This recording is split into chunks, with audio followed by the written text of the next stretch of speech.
Amis fermiers, amis fermières, bonjour, bienvenue à la ferme, bienvenue sur Cocotte TV. Aujourd'hui, je vous présente une souris pour nous changer des casques, il m'en reste encore un. Une souris qui nous provient de chez Gamdias, puisque Gamdias nous avait envoyé la Aegis, donc le support hub USB de casque, enfin le support de casque hub USB, pardon. L'Apollo, donc une souris à la fois notebook et souris de taille normale.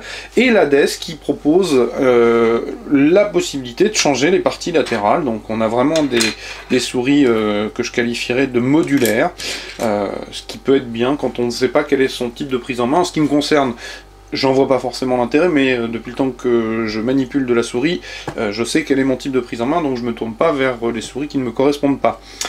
Pour le coup, au niveau de l'emballage, on a évidemment du Gamdias, donc la trame de fond sur la boîte avec les logos, l'ADES, le nom, avec toujours une lettre stylisée dans le nom du produit, les encarts triangulaires qui rappellent les différentes caractéristiques techniques, le doré, le chevalier du zodiaque vert émeraude avec des super abdos. D'ailleurs, oui, c'est un petit peu, j'avais pas fait attention, il manque un peu d'habillement le monsieur. Bref, c'est pas le plus intéressant, je le pousse. Au niveau du bundle, comme d'habitude, geek de démarrage rapide, pardon, et les deux autocollants. Passons donc à la souris. La souris en elle-même a un défaut, elle est un poil cheap. Le plastique n'est pas de la meilleure qualité, c'est un peu dommage, parce que sinon la souris en elle-même, au niveau du fonctionnement, est relativement irréprochable, hein, il n'y a pas grand-chose à critiquer. Voilà, mais voilà, je trouve que c'est pas tip-top, plastique dur qui pourrait se rayer facilement, bon bref, un petit peu en deçà de l'Apollo pour le coup. Donc du coup on va retrouver, comme vous le constatez, une coque assez haute, qui chute pas mal vers l'arrière, ce qui va donner une prise en main très axée claw ou finger, mais pas du tout, pardon, claw ou palme, mais pas du tout finger, parce que elle est tellement haute qu'on a forcément la main qui vient se caler contre la courbure importante de la coque. Donc sur la coque, je le disais, à l'arrière, un logo qui rappelle donc Gamdias en jaune. En remontant, on va trouver un encart de plastique pailleté qui n'est pas forcément du plus bel effet. Le bouton de DPI, vous le voyez, il est assez loin, donc il faudra vraiment replier le doigt pour aller le chercher. La molette est meilleure que celle de l'Apollo, un défilement un peu plus franc et d'écran bien marqué, rien à dire. Donc les clics avec le rappel de la lettre stylisée du nom de la souris sur le clic gauche. Les parties latérales sont symétriques et portent chacune de boutons. Le petit défaut de finition, il est là, hein, c'est un oubli dans le revêtement chromé, enfin aspect argenté, pardon. Et donc vous voyez, là j'ai mis en place la petite partie, c'est comme ça que je l'ai préféré, et vous pouvez mettre en place une partie moyenne, voilà, ou une partie beaucoup plus massive, pardon, c'est pas celle-ci, c'est celle-là. Voilà, et là quand vous mettez les deux, ça fait franchement une sacrée patte d'ours. C'est assez grand, assez gros. Le système de fixation, il n'y a pas de souci, hein. Ça tient, ça colle, les aimants sont très puissants. Vraiment, il n'y a rien à dire. Gamdias maîtrise le sujet de la modularité sur une souris sans que ça bouge, sans que ça brinque-balle. Le seul truc qui brinque-balle, j'ai oublié de vous le préciser dans la finition, c'est ce petit bouton-là. Voilà, on le voit peut-être à l'écran, il bouge un peu. C'est dommage parce que au final, je vous disais, la finition est correcte, hein. Il n'y a que l'aspect cheap qui est un peu dérangeant. Alors, reprenons.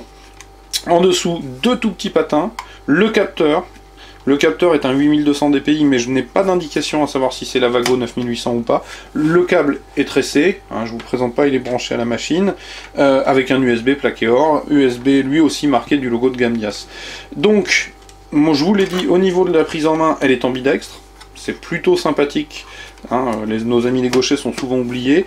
Moi je l'ai préféré avec les petites parties en place.